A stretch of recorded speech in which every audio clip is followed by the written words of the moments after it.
state schools in cricket. State schools cricket lo nenu vachevani. I was athlete from Madras University. Madras University ki represent chesanu. In athletics. Athletics laga parugu pandalu. A very popular school and college. Chaala anante peru పొందినటువంటి వ్యక్తి. I thought I am quite fine in life. ane jeevitalo chaala అన్ని విషయాల్లో బాగానే ఉన్నానులే అనుకున్నాను. And I thought because faithful in my prayers and pujas, God has been good to me. నేను ఏమనుకున్నానంటే ఇంత బాగా నేను పూజలు చేస్తూ ప్రార్థనలు చేస్తున్నాను కాబట్టి దేవుడు నా పట్ల బాగా ఉన్నాడు కాబట్టి ఈరోజు ఈ రీతిగా ఉన్నాను అనుకున్నాను. I finished school. స్కూల్ చదివాను, స్కూల్ అయిపోయింది. I got engineering college. ఆ తర్వాత ఇంజనీరింగ్ కాలేజ్కి వెళ్ళాను. I got electronics and telecommunications engineering. Electronics communication engineering తీసుకున్నాను. I finished my college. ఆ కాలేజ్లో డిగ్రీ అయిపోయింది. I got a job in Siemens. Everything went very well. ఆ సిమెంట్స్ కంపెనీలో నేను ఉద్యోగం వచ్చింది. I mean, we were 4 young engineers working in Bangalore in Siemens. ఆ నలుగురు యవనస్తులైనటువంటి ఇంజనీర్స్ బెంగళూరులో పనిచేస్తా ఉన్నారు. And after 3 or 4 years of working, అక్కడ 3-4 సంవత్సరాలు పనిచేసిన తర్వాత and we were all very good friends actually. మేము చాలా స్నేహితులం అయిపోయాము. One of them was a Christian. దాంట్లో ఒకరు క్రైస్తవుడు. And one day, very different kind of than what I saw otherwise. ఒక రోజు నేను ఒక ప్రత్యేకమైనటువంటి క్రైస్తవుని చూచాను. He was very religious. చాలా భక్తిగా ఉంటున్నాడు. A wonderful person. చాలా అద్భుతమైన వ్యక్తి. Very good at his work. పనిలో చాలా నమ్మకంగా ఉంటాడు. Everything was nice about him. ఆయన గురించి అన్ని బాగానే ఉంటాయి. We all liked him very much. మేము అందరం ఆయన ఇష్టపడేవాళ్ళం. One day in my office, ఒక రోజు మా ఆఫీస్ లో during lunch time, భోజనం చేసే టైంలో he casually walked up and said, ఆయన నా దగ్గరికి ఏదో మామూలుగా వచ్చి, Raj, you are a very religious person. అయ్యో నువ్వు చాలా భక్తిగా ఉంటున్నావు Raj. I know that you believe in God. నువ్వు దేవుని నమ్ముతున్నావు అనుకుంటున్నాను. But I will tell you something. నేను కానీ నీకు చెప్పాలనుకుంటున్నాను. God loves you. దేవుడు నిన్ను ప్రేమిస్తున్నాడు అని చెప్తున్నాడు. Jesus loves you. యేసు నిన్ను ప్రేమిస్తున్నాడు. There is one way to God and that is Jesus. నువ్వు ఒకటే మార్గం ఉంటుంది, అది యేసు ప్రభు You మార్గం. must believe in Jesus to go to heaven. నువ్వు పరలోకానికి వెళ్ళాలంటే యేసు ప్రభుని నమ్మాలి. Then he said something interesting. ఇంకోటి ఆసక్తికరమైన మాట He చెప్పాడు. said, the God you are worshipping, ఏ దేవుడైతే నువ్వు ఆరాధిస్తున్నావో they are not gods. వారు దేవుళ్ళు కాదు, They are demons. అవన్నీ దెయ్యాలు. I got very angry with him. నాకు కోపం వచ్చింది. What do you mean they are demons? ఏంటి నువ్వు దెయ్యాలంటున్నావు ఏంటి? He said, this is the truth. ఇది సత్యం అన్నాడు. If you don't believe me, ఒకవేళ నన్ను నమ్మకపోతే you ask the living God, నువ్వు ఆ సజీవుడైనటువంటి దేవుడిని అడుగు, and he will tell you whether I am right or wrong. ఆయన చెప్తాడు అది కరెక్టా కాదా. I thought this guy is a fanatic. నేను పిచ్చి పట్టింది అంటూ. Very nice fellow. చాలా మంచివాడు, Very good chap. చాలా మంచి పిల్లవాడు. In this matter, he is a fanatic. ఈ విషయంలో మాత్రం వీడికి కొంచెం మా పిచ్చింది మత పిచ్చింది. He is a good fanatic. మంచి పిచ్చాడు. I am going to settle him. I am going to settle him. నేను ఇతను ఏంటంటే సెటిల్ చేయాలి. I thought at that time all gods are same. నేను అప్పుడే ఏమనుకునేవాడిని అంటే దేవుళ్ళందరూ ఒకటే, All religions are same. అందరూ ఒకటే. If I show from the Hindu scriptures all gods are same, he will not believe. నేను హిందూ ధర్మశాస్త్రాల నుంచి చూపించి దేవుళ్ళందరూ ఒకటే అంటే అతను నమ్మడు. I will read his holy book, the Bible. ఒకవేళ ఆయన పరిశుద్ధ గ్రంథాన్ని బైబిల్ నేను చదువుతాను. And from the Bible I prove to him all gods are same. ఆ బైబిల్ నుంచి ఏంటంటే అందరు దేవుళ్ళు ఒకటే అని నేను ప్రూవ్ చేస్తాను అనుకున్నాను. I thought if all religions are same, all holy books must be the same. నేనేమనుకున్నానంటే అన్ని మతాలు ఒకటే అయితే అన్ని మతాలకు రాసినటువంటి పరిశుద్ధ గ్రంథాలన్నీ కూడా ఒకటే అని అనుకున్నాను. So Bible will say the same thing as other scriptures. నేను బైబిల్ కూడా వేరే గ్రంథాలు లాంటిదే అనుకున్నాను. So I thought I would read the Bible. కాబట్టి నేను బైబిల్ చదువుతాను. He is a Christian. అతను క్రైస్తవుడు కదా. So from the Bible I put Christian, there are many ways of going to heaven. నేనేంటంటే బైబిల్ ద్వారా నేను చదివి అతనికి నేనేం చెప్తే పరలోకానికి వెళ్ళడానికి అనేకమైన మార్గాలు ఉన్నాయి అని నేను చెప్తాను. I never read the Bible in my life before. అంతకు ముందు ఎప్పుడు కూడా నేను బైబిల్ చదవలేదు. The only thing I knew about the Bible is it has two parts. నాకు ఒక్కటి బైబిల్ గురించి ఒకటే తెలిసి ఏంటంటే దాంట్లో 2 భాగాలు ఉన్నాయని తెలుసు. Old Testament and New Testament. పాత నిబంధన కొత్త నిబంధన ఉన్నదని మాత్రమే తెలుసు. Old Testament is old, New Testament is new. పాత నిబంధన అంటే పాతది, కొత్త నిబంధన అంటే కొత్తది. So my pastor has told me read the New Testament.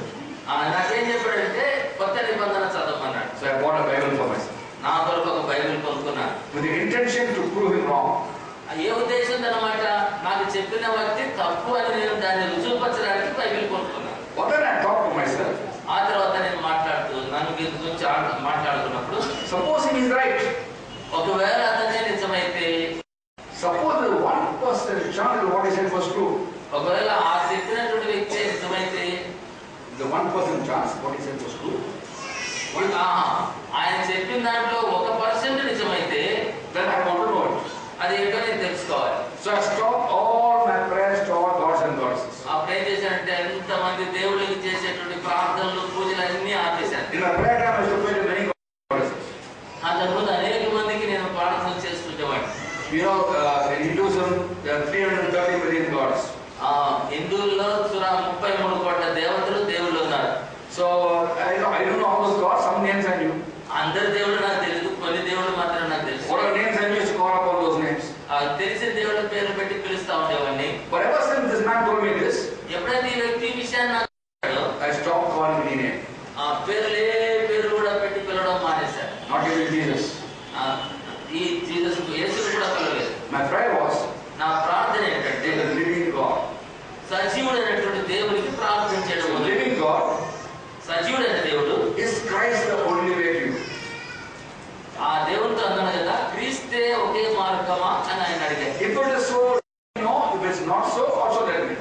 ఒకవేళ నిజంగా క్రీస్తే ఒకే మార్గం అయితే అది నాకు తెలియచేయండి. If it's not so, క్రీస్తే ఒకే మార్గం కాకపోతే కూడా అది నాకు తెలియచేయండి. if it's not so, let me know. I can go tell my friend. ఒకవేళ అది కాకపోతే నాకు చెప్పండి, నా ఫ్రెండ్ దగ్గరికి వెళ్తాను. That's all my prayer. నా ప్రార్థన అంతే. I open the Bible. Bible తెరిచాను. I know where to start. ఎక్కడ మొదలు పెట్టాలో తెలియదు. So I took the New Testament part. కొత్త తెరిచాను. I did what many Christians do to find the will of God. చాలా పుస్తకాలు దేవుని చిత్తం కనుగొనడం పుస్తకాలు చూశాను. Even Christians do that today, some of them. ఈ రోజుల్లో కూడా క్రైస్తవులు అది చూస్తూ ఉంటారు. Keep the Bible in front of them. Bible ముందు పెట్టుకుని, Lord, I want to know your will. ప్రభా నీ చిత్తం నాకు తెలియాలి. And open the Bible. Bible తెరవగానే What is the will of God? అదే చిత్తం దేవుని అనుకుంటారు. And then keep Bible. మళ్ళా మూసేసి What proposal has come? Propose I want to marry that person or ఆ not. వ్యక్తిని పెళ్లి చేసుకోవాలనుకుంటున్నాను. Tell me, Lord. ప్రభా చెప్పు. Open the Bible. బైబిల్ తెరవండి. Name Beulah, sir. I want to marry Beulah. అక్కడ బ్యూలా కనబడింది అనుకో, బ్యూలా అనేది పెళ్లి చేసుకోవాలి. What do you open the Bible for Satan? They want to marry Satan or what? You marry Satan, name you say what is. ఒకవేళ ఆ Bible తెరిచినప్పుడు సాతాను పేరు అంటే పెళ్లి చేసుకుంటారా? That doesn't work. అది పనిచేయదు. I didn't know these things. ఇవన్నీ నాకు తెలీదు. These are tricks only Christians know. అది క్రైస్తవులకు మాత్రం అది బాగా తెలుసు. I was into what I know. నేను హిందువు కదా, నాకేం తెలియదు. So I opened the Bible like that. అదే రీతిగా నేను కూడా బైబిల్ తెరిచాను. The first page was మొదటి పేజీలో ఏముందంటే Gospel of John, యోహాను సువార్త chapter 1, verse 1. మొదటి అధ్యాయం మొదటి వచనం. In the beginning was the Word. ఆదియందు వాక్యం ఉండెను. The Word was with God. వాక్యము దేవుని యొద్ద ఉండెను. The Word was God. ఆ వాక్యము దేవుడై ఉండెను. Not very interesting. చాలా ఆశ్చర్యమైనది. Word was with God and the Word was God. How does both be true? వాక్యము దేవునితో ఉండేది, వాక్యము దేవుడైన ఎట్లా జరుగుతుంది? It's a very interesting book it is. ఇది చాలా ఆసక్తికరమైన పుస్తకం. Philosophical book. తత్వంతో కూడినటువంటి తత్వశాస్త్రం కూడా. Again in verse 14. 14వ వచనానికి వచ్చారు. And the Word became flesh. ఆ వాక్యము శరీరధారిగా మన మధ్య నివసించెను. How can Word become flesh? ఆ వాక్యం ఎట్లా శరీరం అవుతుంది? It's a very interesting book this is. అయితే చాలా ప్రశ్నమైన పుస్తకం. And I got so interested in the Bible. ఆ బైబిల్ మీద నాకు ఆసక్తి కలిగింది. I forgot why I began the Bible. I forgot why I began the Bible. నేను మర్చిపోయాను ఎందుకు బైబిల్ మొదలు పెట్టాను. I began the Bible to go and fight with my friend. Bible ఎందుకు చదవడం మొదలు పెట్టాను? నా స్నేహితునితో దెబ్బలాడడానికి మొదలు To పెట్టాను. prove him wrong.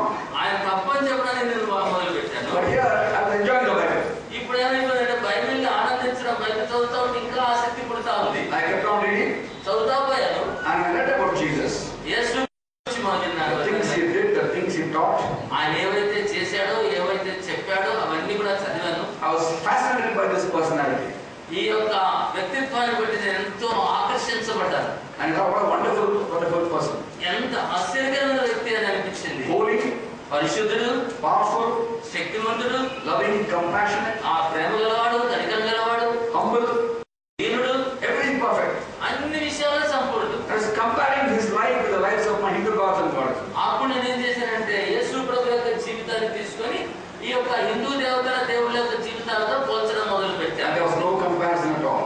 నాకు అసలు పోలికే దొరకలేదు. Christ has stood up. ఆ యేసు ప్రభు ఆ ప్రత్యేకంగా నిలబడిపోయాడు. The first time I read the name Jesus in the Bible, ఎప్పుడైతే మొట్టమొదటి యేసు అనే మాట విన్నానో there was a peace in my heart. నా హృదయంలో సమాధానం కలిగింది. I should wait for the text to come to Jesus. నేను ఆ ప్రభు దగ్గరికి రావడానికి నన్ను అది చదువుతున్నప్పుడు I wait for the text to come to Jesus. ఆ యేసు నామమును గురించి నేను విన్నాను. And I repeat the name 2-3 times. 2-3 సార్లు ఆ మాట నేను చెప్తూ వచ్చాను. And there was a peace in my heart. అప్పుడు నా హృదయంలో సమాధానం కలిగింది. And then as I was reading, everything in my life went very well. నా జీవితం అంతా చక్కగా జరుగుతా ఉంది. My work went well. Everything, the whole day became very orderly. ఈ యొక్క నా పనంతా చాలా సక్రమంగా చక్కగా జరుగుతుంది. దినమంతా సంతోషంగా ఉంటుంది. Everything was fine. అంతా బాగా ఉంటుంది. Till I came to John chapter 14 verse 6. యోహాను సువార్త 14 వచనం వచ్చేదాకా అంతా బాగానే ఉంది. Jesus says, అక్కడ యేసు ఏం చెప్పాడంటే, I am the way and the truth and the life. No one comes to the Father except through me. నేనే మార్గము, నేనే సత్యము, నేనే జీవము, నా ద్వారా తప్ప ఎవడునూ తండ్రి యొద్దకు రాడు అని చదివాడు. He is saying that. ఆయనే చెప్తున్నాడు. If Christians say that, I cannot believe it. ఒకవేళ క్రైస్తవుడని చెప్తే నేను నమ్మను. Jesus said, యేసు చెప్పాడు. even as a Hindu, I believe in Jesus. అంటే హిందూగా ఉన్నప్పుడు కూడా యేసు ప్రభువుని నమ్మేవాడిని. As one among many gods. అంటే అనేకుల్లో ఒక దేవుడు అనుకునేవాడిని. When you have 330 million gods, 33 కోట్ల దేవతలు ఉన్నప్పుడు 330 million plus one Jesus is no problem to believe. 33 కోట్ల దేవతలు ప్లస్ ఒక యేసుని నమ్మడంలో ఏమి తొందర లేదు. One more God, so what? ఇంకొక దేవుడు అంటారు కదా. But here he says, I am the way. ఇక్కడ చూసినట్టు నేనే మార్గం. I closed the Bible. Bible మూసేశాను. I couldn't read further. ఇంకా మాది ముందుకు చదవలేదు. For a month and a half I stopped. 1.5 నెల మూసిపెట్టేశాను Bible. But then something was missing in my life. అయితే నా జీవితంలో ఏదో పోగొట్టుకున్నాను. Something ever since I stopped Bible reading, something was missing. ఎప్పుడైతే బైబిల్ చదవడం మానేశానో నా జీవితంలో ఏదో పోగొట్టుకున్నట్టుగా ఉన్నది. So I thought, well, I don't want to lose the joy of reading Bible. ఈ యొక్క వాక్యం చదవడంలో ఆనందాన్ని నేను పోగొట్టుకోకూడదు అనుకుని, Because of John 4:6 I stopped. ఎందుకంటే యోహాను 14:6 దగ్గర నేను ఆపేశాను. Let me continue John 14:7. 14:7 నుంచి చదువుతాం. 14 వచ్చే 7 వచ్చే నుంచి చదువుతామని మొదలు పెట్టాను. So after a month and a half, 1.5 నెలల తర్వాత again took the Bible. మరలా బైబిల్ తీసుకున్నాను. I tried not to look at John 14:6. 14:6 మాత్రం చూడకుండా, I tried this. 14:6 చూడకుండా, This was for John 14:6. This was for John 14:7. ఈ కన్ను 14:6 పోసుకొని కన్ను 14:7 చదివాను. John 14:7 Jesus says, 14:7 ప్రభు ఏం చెప్పారంటే, if you really knew me, you know my Father as well. నువ్వు నాకు నిజంగా నన్ను ఎరిగినట్లయితే నా తండ్రిని ఎరుగుదు అంటాడు. Bible was speaking to me.